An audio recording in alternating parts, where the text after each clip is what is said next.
ఆంధ్రప్రదేశ్ రాష్ట్రం భవిష్యత్తులో ఒక కరువు రహిత రాష్ట్రంగా మార్చాలనేటువంటి విధంగా చంద్రబాబు నాయుడు గారు అహర్నిశలు శ్రమించి పనిచేస్తూ ఉంటే, ఆ నీటిని అందించి ఆ దాహార్తిని తీర్చాలనేటువంటి ప్రయత్నం చేస్తూ ఉంటే, ఆ సాగునీరుని అందించి అందరికీ అన్నం పెట్టాలనేటువంటి ఆలోచనతో చంద్రబాబు నాయుడు గారు పనిచేస్తూ ఉంటే, ఎందుకంటే మీ అందరికీ తెలుసు ఎక్కడ నీరుంటాయి అక్కడే నాగరికతలు పూర్వ చరిత్రలో కూడా అటువంటి నీటికి అత్యంత ప్రాధాన్యత ఇచ్చి జలమే జగత్తుకు మూలనేటువంటి విధంగా చంద్రబాబు నాయుడు గారు పనిచేస్తూ ఉంటే, మరి ఈరోజు జగన్మోహన్ రెడ్డి గారు ఏం చేస్తూ ఉన్నారు మరి మనం చూస్తూ ఉన్నాం.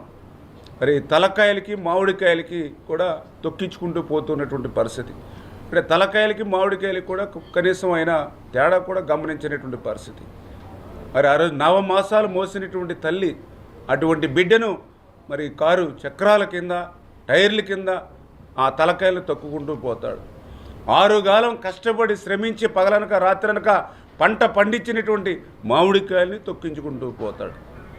పైపెచ్చు మరి ఏదైతే ఆవు చేలో మేస్తే దూడ గట్టును మీద అంటారు, అదేవిధంగా ఆ నాయకుడికి తగ్గ రీతిలోనే వాళ్ళ నాయకులు వాళ్ళ కార్యకర్తలు గంగమ్మ జాతరలో పొట్టేళ్లను నరికినట్టుగా నరికేస్తామంటారు.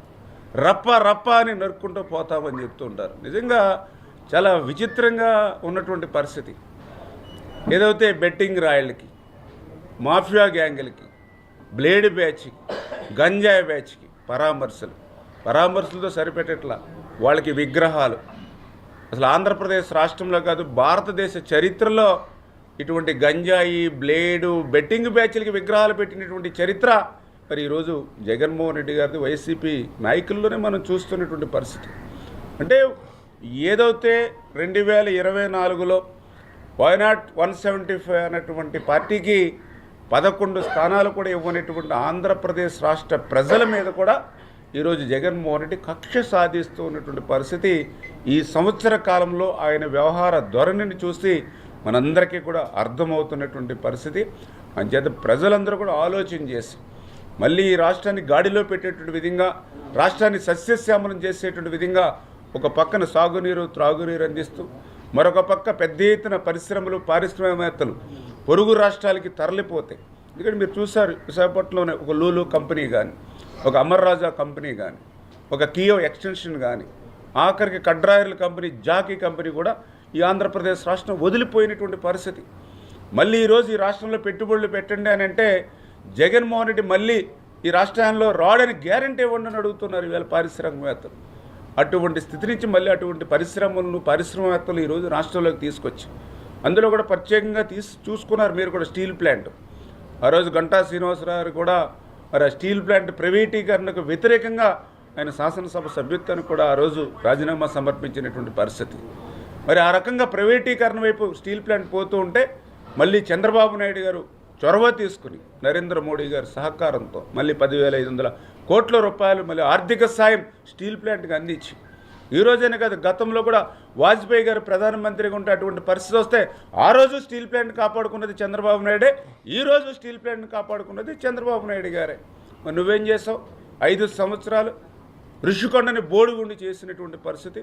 మరి ఒక విలాసవంతంగా ఒక 500 కోట్ల రూపాయలు పెట్టి ఆ రోజు ప్రజాధనాన్ని ఏ రకంగా ఎవరికి ఉపయోగపడేటువంటి విధంగా దుర్వినియోగం చేసినటువంటి పరిస్థితి. చాలాసార్లు మేము కూడా చర్చించాం. ఆ ఋషికొండ ఏదైతే ఉందో ఆ ప్యాలెస్ని ఏం చేయాలంటే అర్థం కానిటువంటి పరిస్థితి.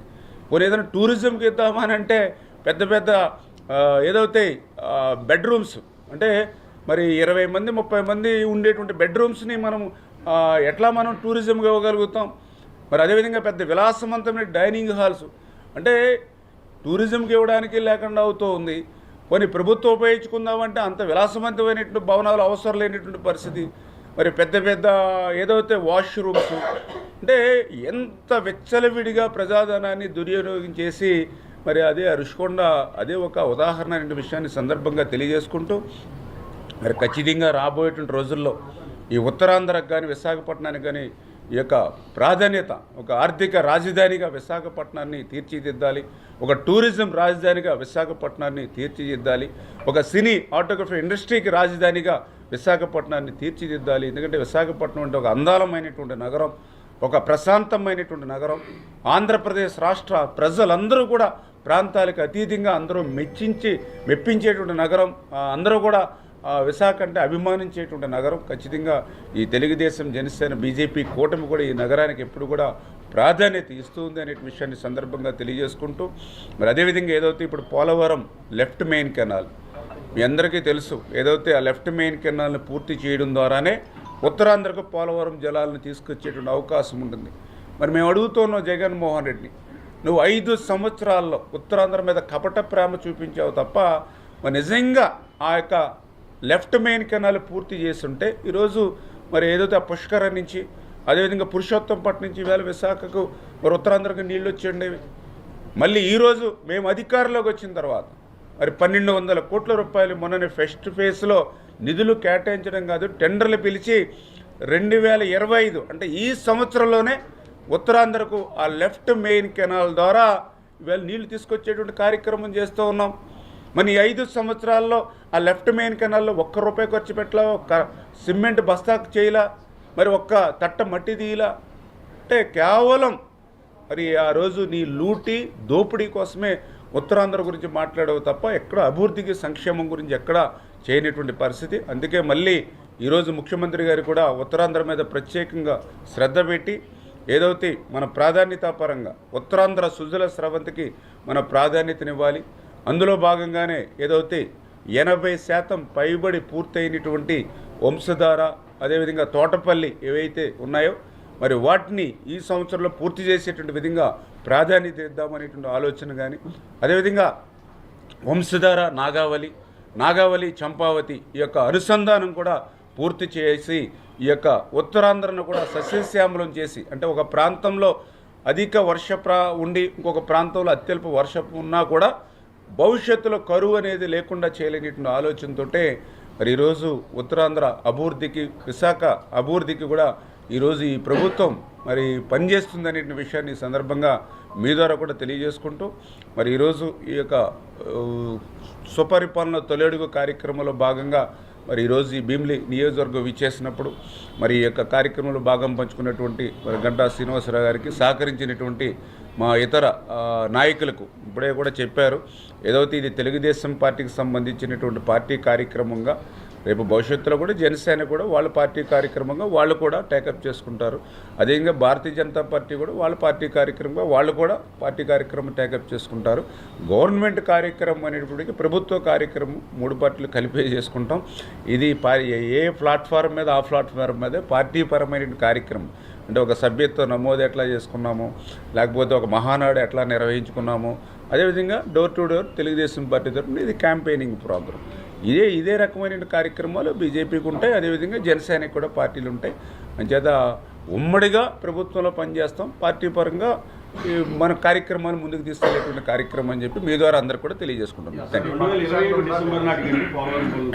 2027 డిసెంబర్ కల్లా పోలవరం దానికి తగినటువంటి రీతిలోనే లక్ష్యంగా పెట్టుకుని పనిచేస్తూ ఉన్నాం. ఏదైతే డయాఫ్రమ్ వాల్ మీ అందరికీ తెలుసు, ఆ రోజు 9 దగ్గర 18 నెలలు ఆ రోజు శ్రమించి నిర్మాణం చేసినటువంటి డయాఫ్రమ్ వాల్ ఆ రోజు ధ్వంసం చేశారు. అదేవిధంగా ఏదైతే ఆ పోలవరం ప్రాజెక్ట్ అయితే ఇంకా భవిష్యత్తులో పూర్తి కాదనేటువంటి విధంగా సాక్షాత్తు అసెంబ్లీలోనే చెప్పినటువంటి పరిస్థితి. ఇప్పుడు ఆ డయాఫ్రమ్ వాల్ నిర్మాణాన్ని ఆల్రెడీ మన జనవరిలో ప్రారంభించాం. రేపు డిసెంబర్ కల్లా పూర్తి అయ్యేటువంటి విధంగా లక్ష్యంతో ముందుకెళ్తూ ఉన్నాం. ఖచ్చితంగా ఈ 2025 డిసెంబర్ కల్లా ఆ డయాఫ్రమ్ వాల్, కొత్త డయాఫ్రమ్ వాల్ పూర్తి చేస్తాం.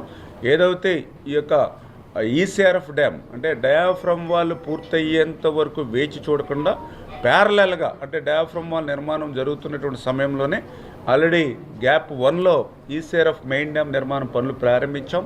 గ్యాప్ 2 రేపు నవంబర్లో ప్రారంభిస్తాం. ఈ రకంగా 2027 డిసెంబర్ కల్లా ఆ పోలవరం ప్రాజెక్టుని పూర్తి చేసే విధంగా లక్ష్యంతో ముందుకు